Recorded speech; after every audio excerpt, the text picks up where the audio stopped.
बातमी सोलापुरातून। सोलापुरात एका ऑटो रिक्षामध्ये तब्बल 20 शाळकरी विद्यार्थ्यांची वाहतूक होत असल्याचा धक्कादायक प्रकार समोर आलाय।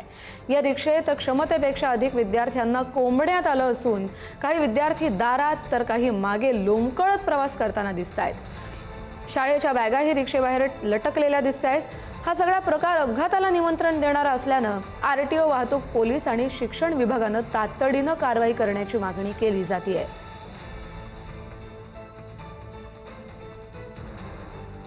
या संदर्भातले अधिक अपडेट घेऊया आपले प्रतिनिधी अनिकेत गायकवाड यांच्याकडून। अनिकेत, हा सगळा प्रकार अतिशय गंभीर आहे। लहान मुले ती शाळेत ये-जा करतात याच रिक्षानं, आणि या छोट्याशा रिक्षात तब्बल 20 विद्यार्थी बसवले जात आहेत। ॲटलिस्ट हा व्हिडिओ समोर आल्यानंतर काही कारवाई पुढे होणार आहे, काही माहिती मिळते का? नक्कीच कस्तुरी, आपण जर बघितलं गेलं तर शाळकरी मुलांच्या सुरक्षिततेचा प्रश्न आता पुन्हा एकदा ऐरणीवर आल्याचं चित्र दिसतंय। सोलापूरमध्ये तब्बल एका ऑटोमध्ये 20 पेक्षा जास्त शाळकरी विद्यार्थ्यांची वाहतूक जी आहे ती होताना चित्र दिसतंय।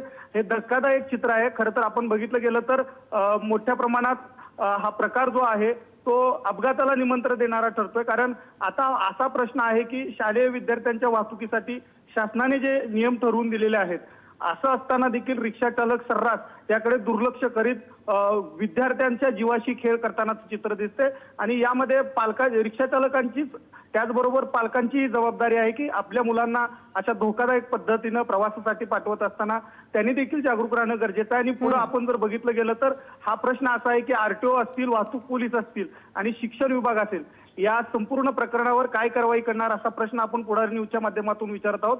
आणि खऱ्या अर्थानं विद्यार्थ्यांच्या जीवाशी सुरू असलेला हा खेळ थांबवण्यासाठी आता प्रशासन कोणत्या पद्धतीनं पावलं उचलतंय हे पाहणं महत्त्वाचं आहे। बरोबर। आणि काय त्यामुळे कुठलीही उपाययोजना करण्याआधी कोणतीही मोठी दुर्घटना घडावी असंच या सगळ्यांना वाटतंय का? हा देखील एक गंभीर सवाल। धन्यवाद अनिकेत दिलेल्या माहितीसाठी।